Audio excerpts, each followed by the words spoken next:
Hey guys, What's going on, man? just here working. Let's talk some guns. Come on in. All right, so we're here with Troy Sellars at In Range. In Range has been building awesome AKs for how many years now? At least 20. 20 So years. we've had an 07 and a 02 for 20 years. So I remember back when I first started in the AK game, he was one of the big names and had some of the awesome builds and awesome toys, as you can see here, that I always drooled over. So it's nice to finally hang out with you and meet you. It's been a blast. We've had a good time. Yeah, we actually live really close to each other and didn't realize that his shop was where it is. So it's glad that we finally get down here and hang out. So I want to ask you a few things about your builds. Yep. On our Instagram, we posted, and Facebook, posted a video of a rivet crusher.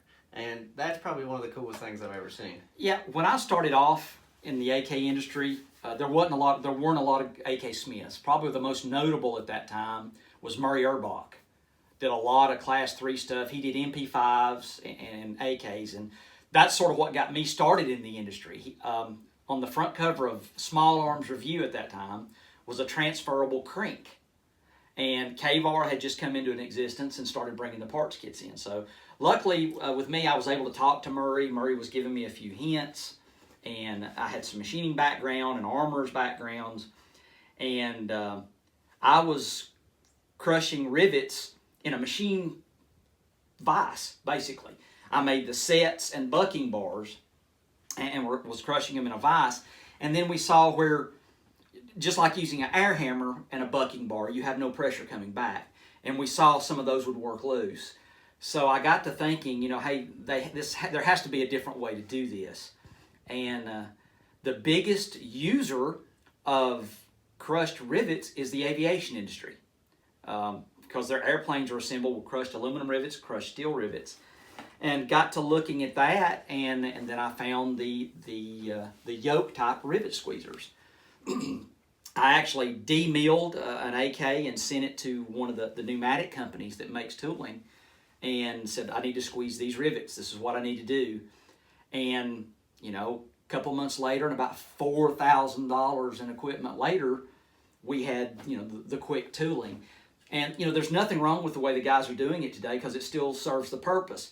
But, you know, when I have to make a living at it and build, you know, so many items a week, I don't have time to sit at the hand press and do those. I mean, but it's worked out really good for us. It's quick and expeditious, and it's all in your prep work. I mean, a monkey can do the rivets after that, but you have to be careful with your prep work, your whole alignment, and all that first. Right, in the video we posted, we'll drop it also in this video too, so you guys can see what we're talking about. We showed how the tool works, but he didn't use a clamp to hold it in place. It's a lot more extensive than just crushing rivets, so yeah, the alignment's very crucial. We see a lot of guys where they have an issue is when they get a receiver that the holes are already drilled, and the trunnion with the holes already in it. They don't take the time to line the trunnion up, and it doesn't hurt to just oversize the hole a little bit to pass through, as long as everything's aligned. But they'll put the rivets in one side, then take a punch and line up the other side and put the rivets in, and then the trunnion sits, you know, in the receiver at an angle. Or your lip here that goes in your trunnion doesn't lay in right. Doesn't lay in right. Yeah, that's the first thing we do is we clamp everything in, make sure our whole alignment's right, and adjust anything that needs to be done on the receiver. Yeah. I mean, it's not a complicated process. We don't use any kind of fancy fixture to do that. We just use a big C-clamp vice grip to hold it in place, make sure all our holes are in alignment, and we go from there. So I've always, when I built, used the AK Builder and the Forbes tools, which are great tools if you want to check those out. But when I came here and watched Troy build, or just crush a few rivets, I was totally blown away and just like, man, I've been doing this all wrong the whole time. You haven't been doing it wrong, you just haven't been doing it as quick as I can. Efficient, yeah. And then he's got other tools here that, I mean, a barrel press assembly that's we made beyond everything I've ever seen. When I started in it, there wasn't an AK builder. Curtis didn't have, wasn't in the industry then. So I made everything just from my tooling experience and firearms knowledge. So, I have people that come and look at stuff and it's like, where can I buy that? You can't, I made it. I said, but you can make it. It's simple to make. I mean, if I made it in my little shop, you can make your own stuff. But it's been a long 18 to 20 years getting everything figured out. So if you think you can just go out and buy the rivet crushing tool, the pneumatic rivet crushing tool, and use it on your AK, you're not going to be able to do that. He's actually made special inserts or whatever they're called. Sets, we call them sets. You have to have the correct sets. And it's actually a multiple stage process. So don't think you can just go order one on eBay and start crushing rivets. Yeah. Well, obviously you don't sell tools, right? Nope. So tell us what you do. Well, how you make your living? Basically, I mean, I built everything here. There's a few factory post-sample guns, but basically everything else we've done. I started in the industry just by doing the post-sample things too, because when I started, AKs, the only AK receiver that you could get when I started was a company called Crinks out of Naples, Florida. And that receiver was junk. It wasn't heat treated at all. It was too long. It already had the rivet holes in it, and if you put it together, put a top cover on it, 2 rounds, it blew the top cover off because the receiver was too long. Yeah. So basically, I started off doing Sterling Stens, 1919s, post-sample conversions for other dealers. I was still at the police department at that time, so I wasn't really having to worry about making a living at it. I was just doing the full auto stuff. That's when I was big at Knob Creek. You know, we had a table at Knob Creek every year for 10 years. Just because we dealt more with the full auto stuff. And we were assisting other dealers with full auto projects just for their post samples. They couldn't make or manufacture, but they could get the LE letters. So we would assist them with doing conversions and things like that and then transfer the guns to them. And then, like I said, we got in with Murray and he was telling us how he did rivets and things. Then Ohio Ordnance Works come out with their receiver, their stamped receiver. Lot of issues with that. I mean, it's a functional receiver. It will work. But there's some things you have to do to make it right. That's when I really got into the AK specifically. That's when I started looking for the rivet products. That's when I built my own barrel press. That's when I started making and buying and getting the specialty tooling. There were just so many East German armorers kits out there that you could rob parts from, I've got a few sets of that, but that was how we started, and we've been in the AK part since you really couldn't get AK receivers. All of our builds include our own proprietary rivet. We have them manufactured to our specifications, several different lengths. Everything you see here is either a front trunnion rivet, a scope rail rivet, or a trigger guard rivet. We have long rear rivets made to our specification as well, but they're just kept in a different box. Rivets are our rivets are included in the price of our builds. There's no extra charge for rivets. However, we do not sell rivets. We only use them for our builds. This receiver is actually a demilled receiver. It's basically a scrap receiver, and we're just using it for demonstration purposes. The holes are already in it. This is an old Ohio Ordnance Works receiver, or an ITM Arms is what they were referred to. The holes have already been lined up, and the trigger guard, or the magwell holes have already been dimpled. So to start off our process, we lock it in to make sure that it can't move, make sure it's not canted right or left. So when we put our first 2 rivets in, we've got a solid parallel product to begin with. And with our process, all we have to do is drop the rivet in to location, take the squeezer, roll it over, insert the rivet, make sure it lays good and flush.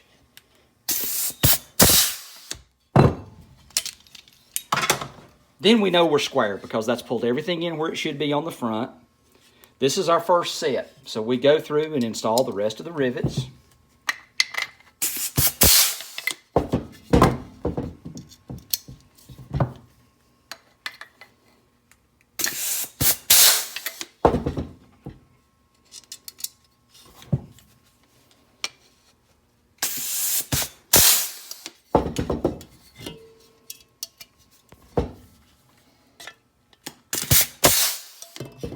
We change out the set, go to a little bit longer set to squeeze the rivet tighter so we get a better head on the rivet. A lot of people ask us the correct way for a rivet to be squoze, as I call it. And that is the diameter of the nugget you squeeze should be, at least be 1.5 times the diameter of the shank. So we're not quite there yet. So I go back in with just a little bit longer set.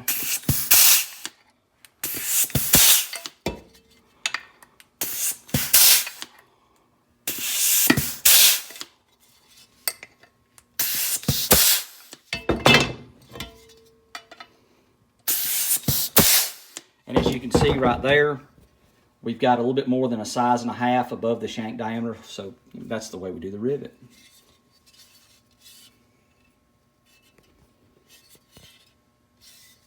You can see the nugget in there. It's real good. Get over here and I'll right there. Yeah. Definitely a lot more efficient than the way I've been building. You can see a perfect rivet head every time.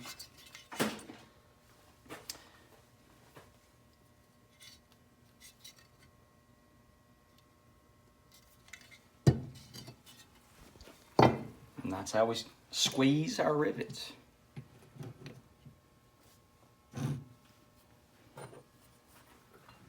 Once we agree on something and we've made our contact through email, you go to our website, pull up the labor sheet, print it off, fill it out. Very self-explanatory, name, date, company, and please get as much information on there as you can.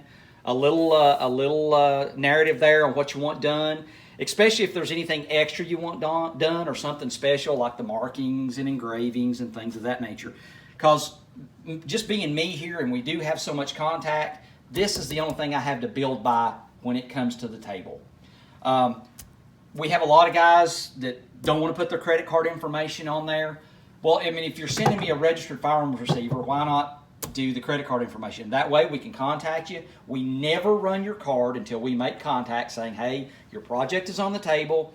Can we have permission to run your card? We don't run your card when it gets here. We don't take payment up front. We don't take deposits. Payment is not due until it comes to the table to be assembled. When we do that, you're usually within a week to 2 weeks, because we do know that some guys have to budget, hey, my next payday is in a week or whatever. That gives us a window to help us plan work and to help the customer. But fill that out, send it in. We do prefer UPS or USPS. God bless FedEx's heart. For some reason, they don't want to walk to the shop around behind back. But, I mean, we'll take it however it gets here. Once it's assembled, it gets test fired. We do have an indoor range here at the shop, a single lane. We test fire every firearm that we assemble. If it comes here for coating or just stock work, we probably won't shoot it. But everything we assemble is test fired, zeroed, then it's disassembled, aluminum oxide blast coated. Then it comes back to the table here for final assembly. We also go back, we run 3 to 5 rounds just to confirm everything, even after they're coated. Then they get boxed up and shipped out, and everybody receives a tracking number when it leaves.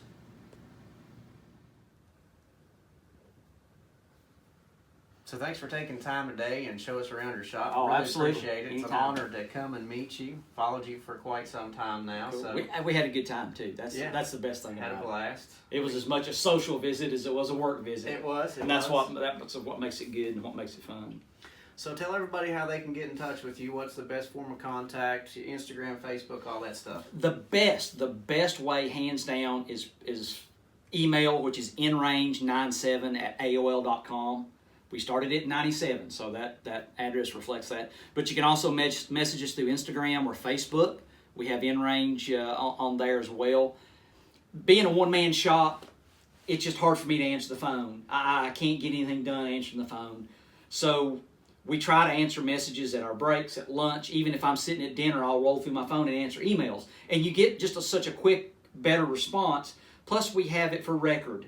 You know, we can go, hey, I can go back and say, oh, this was in the email. Where phone calls, both of us, our mind are going 40 million different directions. Just email is the best and most efficient way. So some prices as far as like a barrel population, riveting, a complete builds, coating. Usually what we do, one thing that we do not like to do, I do not like to assemble anything that I can't test fire. Okay? I don't like to just populate a barrel for somebody or just rivet a receiver for someone. The public is getting better at head spacing their own projects, so I will rivet just receivers. But as far as riveting and head spacing a gun, but not getting a chance to shoot it and zero it, I just won't do that. I've seen so many guys that don't have the knowledge for just small problems they come across, so we don't do that. Most of what we do, are the assemble the kits from virgin barrel kits, or even some of the old populated barrel factory barrel kits. Those prices start in the neighborhood of $300. and that is assembling the kit. That does include rivets. All of our prices are quoted with our proprietary rivets and coating. Okay, so you don't have to worry about having to send out to have it coated or that pricing different. But speaking of that, we go anywhere from $300 up to $450, somewhere in that ballpark for crinks and things of that nature. But then when we get into the Saega conversions, there's a lot of welding, a lot of handwork in that, especially if they have the big cross.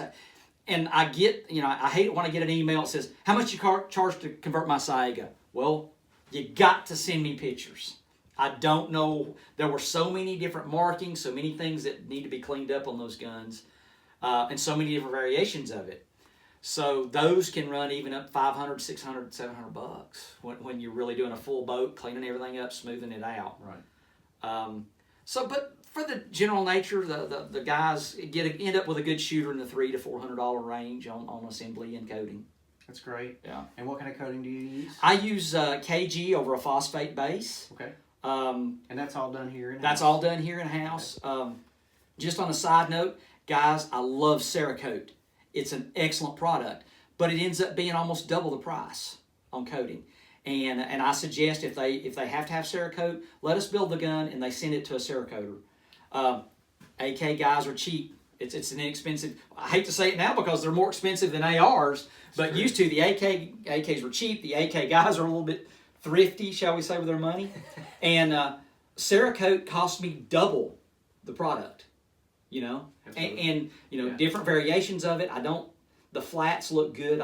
They don't have the sheen that I want for some projects, but I love Cerakote. Cerakote is the best, but we use KG, which is a good sturdy product. This gun right here was KG coated 18 years ago, 32,000 rounds through it, never been cleaned. It's the one that actually blew a booster cone out at one time.